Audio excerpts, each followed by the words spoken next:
अब हम लोग एक्सरसाइज 15A का क्वेश्चन नंबर फर्स्ट देखते हैं, जिसमें बोल रहा है if cos theta is equal to -√3/2 and theta lies in quadrant 3 find the values of the other 5 trigonometric function. cos theta दे रखा है, बाकी 5 जो बचा ट्रिग्नोमेट्रिक फंक्शन उसका वैल्यू निकालना है, ठीक है ना। अगर आपको याद होगा तो क्लास 10 में भी कुछ ऐसा ही क्वेश्चन दिया हुआ था, लेकिन आपको क्वाड्रेंट 3 नहीं दिया रहता था, क्वाड्रेंट सेकेंड या फर्स्ट नहीं दिया रहता था। आपको cos थीटा अगर दिया हो तो बाकी सारा ट्रिग्नोमेट्रिक फंक्शन निकालना होता था। अगर आपको थोड़ा बहुत पता हो तो अगर cos theta is equal to √3/2 देता तो आपको लग रहा होगा कि थीटा का जो वैल्यू है, थीटा इक्वल टू यहाँ पे क्या निकाल लेते हैं 30 डिग्री। ठीक पता है cos 30 इज इक्वल टू √3/2 होता है, इसलिए थीटा का वैल्यू कितना हो गया 30 डिग्री। लेकिन यहाँ पे जब हम क्या किए 11th में, जब हम इसको एज एक्सपेंडेड फॉर्म देखे, हर एक वैल्यू का, हर एक एंगल का हम क्या कर रहे हैं कॉस या साइन जो भी निकाल रहे हैं, तो यहाँ पे सिर्फ थीटा 30 डिग्री के लिए √3/2 नहीं होता, इसके अलावा भी हम जब देखेंगे cos 330 डिग्री तो उसका वैल्यू भी √3/2 होता है। हम सारी चीज़ के बारे में बताते हैं, ठीक है। तो यहाँ पे क्या कह रहा है कि cos theta is equal to -√3/2 दिया हुआ है, तो इसका मतलब क्या हो गया कि थीटा का वो कौन सा वैल्यू है जिसके लिए cos थीटा जो हो जाएगा वो -√3/2 होगा। जबकि बोल रहा है थीटा यानी एंगल जो है वो लाइज करता है इन थर्ड क्वाड्रेंट। थर्ड क्वाड्रेंट का मतलब आप देखते हैं यहाँ पे, है ना, एंगल जो था वो मेजर ऑफ रोटेशन होता है ऑफ ए रे एट ए पॉइंट। ये रोटेट जब करता हो, जब इसका रोटेशन, ये मान लेते हैं कि ये रे है, ओ ए मान लेते हैं ये रे है, और ये रे क्या कर रहा है रोटेट कर रहा है, यहाँ से मूव करते हैं यहाँ जा रहा है। इसका एंगल ऑफ रोटेशन अगर 0 से लेकर 90 डिग्री के बीच में होता है तो इसको हम बोल सकते हैं जो थीटा है वो फर्स्ट क्वाड्रेंट में है। अगर वही angle of measure of rotation, ये जो रोटेट कर रहा है वो अगर क्या हो 90 और 180 के बीच में हो, 180 को रेडियन में पाई लिखेंगे और इसको π/2 लिखेंगे और इसको 3π/2 लिखते हैं। ये आप लिख सकते हो 90 डिग्री, कोई दिक्कत नहीं, 180 डिग्री ये डिग्री में और ये रेडियन में। रेडियन के बारे में हमने बताया है पिछले एक्सरसाइज में। ये 270 डिग्री और ये 360 या 0 डिग्री भी होता है। और ये जब क्या होता है एंगल जो होता है वो क्या होता है 90 to 180 के बीच में होता है, तो ये सेकेंड क्वाड्रेंट हो गया। और जब 180 to 270 होगा तो ये थर्ड क्वाड्रेंट होता है। और जब ये 270 to 360 होता है ये फोर्थ क्वाड्रेंट होता है।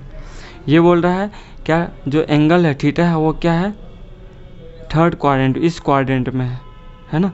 इस क्वाड्रेंट में cos theta is equal to कितना दिया हो -√3/2। तो यहाँ पे क्या होगा इस क्वाड्रेंट में मेरा साइन और कोस, इस जैसे मान लेते हैं कि ये रे यहाँ आया तो इसका जो साइन और कोस होता है ना, कोस का हमेशा मतलब होता है ये आपको हॉरिजेंटल कंपोनेंट बताता है, जबकि साइन जो है वो आपको वर्टिकल कंपोनेंट बताता है। तो यहाँ पे ये जो कॉस होगा ना ये भी निगेटिव बताएगा, क्योंकि इसमें थर्ड क्वाड्रेंट में ये जो है ना ये हमारा 0 to ये क्या होता है निगेटिव है, और साइन भी क्या होता है हमारा ये लेंथ यहाँ से यहाँ तक हुआ तो ये क्या होता है हमारा निगेटिव होता है। यानी थर्ड क्वाड्रेंट में क्या होता है हमारा कॉस और साइन निगेटिव होता है। यहाँ से ये पता चला कि थर्ड क्वाड्रेंट में मेरा जो साइन वैल्यू आएगा वो भी नेगेटिव होगा, ठीक है ना। चूँकि आपको क्या दे रखा है कि cos theta is equal to दिया हुआ -√3/2, जो कि थर्ड क्वाड्रेंट में है, ठीक है। तो यहाँ पे जो थीटा का वैल्यू है वो थर्ड क्वाड्रेंट में, तो थर्ड क्वाड्रेंट में जो cos होगा वो नेगेटिव होगा, तो साइन भी क्या होगा नेगेटिव होगा। बस यहाँ से ये पता चला। आपको पता है ट्रिगोनोमेट्री आइडेंटिटीज क्या कहता है कि cos² theta plus sine square theta जो होता है वो इक्वल टू 1। तो यहाँ से हम लोग क्या करेंगे साइन निकाल सकते हैं, ठीक है। cos थीटा इक्वल टू दिया हुआ है -√3/2, तो cos² थीटा क्या हो जाएगा -√3/2 का स्क्वायर प्लस यहाँ पे sin² थीटा इक्वल टू 1 होगा। तो इसको स्क्वायर करेंगे तो हो जाएगा 3/4 plus sin² theta equal to 1 हो गया। यहाँ से sin² थीटा इक्वल टू क्या 1 - 3/4, तो ये हो गया 4 - 3 1/4, यानी sin² थीटा इक्वल टू 1/4 हो गया। तो sin थीटा इक्वल टू क्या हो गया √1/4, इक्वल टू क्या होगा, प्लस माइनस 1/2। तो आपको पता है जो थीटा है वो किस में, थर्ड क्वाड्रेंट में, इसका मतलब साइन थीटा क्या हो जाएगा यहाँ पे, निगेटिव वाला, यानी -1/2। तो यहाँ से क्या पता चला हमारा, साइन थीटा इक्वल टू क्या हो गया, -1/2। साइन कॉस पता चल गया, तो बाकी जो भी ट्रिग्नोमेट्रिक रेशियो है ना या ट्रिग्नोमेट्रिक फंक्शन है, यहाँ से tan थीटा इक्वल टू हो जाएगा, tan थीटा इक्वल टू होता है sine theta by cos theta.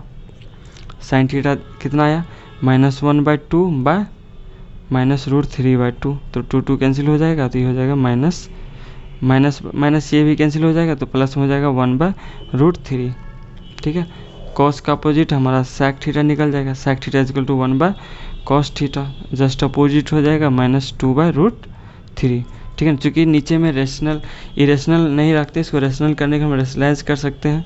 क्या करेंगे, -2/√3 ऊपर नीचे √3 से मल्टीप्लाई कर देते हैं, तो हो जाएगा कितना, -2√3/3। ठीक है, फिर उसी तरह से साइन का रेसिप्रोकल कोसेक थीटा इक्वल हो जाएगा 1/sin थीटा। ठीक है, ये हो जाएगा -1/2 का अपोजिट या रेसिप्रोकल -2, -1/2 का, ये 2 ऊपर चल जाएगा तो -2/1 करेंगे तो -2 ही हो जाएगा। tan थीटा का अपोजिट cot थीटा, तो cot थीटा हो जाएगा कितना, √3। कितना कैसे आ गया, 1/tan की। तो ये सारा ट्रिग्नोमेट्रिक फंक्शन का वैल्यू यहाँ पे आ गया। क्या पूछ रहा था, find trigonometric function, find the values of other 5 trigonometric function. वो क्या हो गया मेरा, यहाँ से निकल गया। ओके, अब देखते हैं क्वेश्चन नंबर सेकेंड। इसी एक्सरसाइज का क्वेश्चन नंबर हम लोग सेकेंड देखते हैं। इसमें बोला sine theta equal to -1/2 and theta lies in quadrant 4।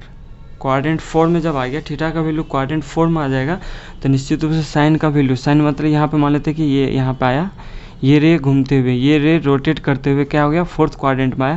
तो इसका जो हमारा कौन सा कंपोनेंट, साइन, ये वाला होता है। साइन हमेशा वर्टिकल बताता है, और जो हमारा हॉरिजॉन्टल है वो कॉस बताता है। साइन क्या होता है, नेगेटिव, जबकि कॉस क्या होता है हमारा, पॉजिटिव। आप यहाँ पे लिखने के लिए यहाँ लिख सकते हो एज वी नो, या यहाँ पे भी आप लिख सकते थे, यहाँ के बाद यहाँ लिख सकते थे एज वी नो, जैसा कि हम लोग जानते हैं इन थर्ड क्वाड्रेंट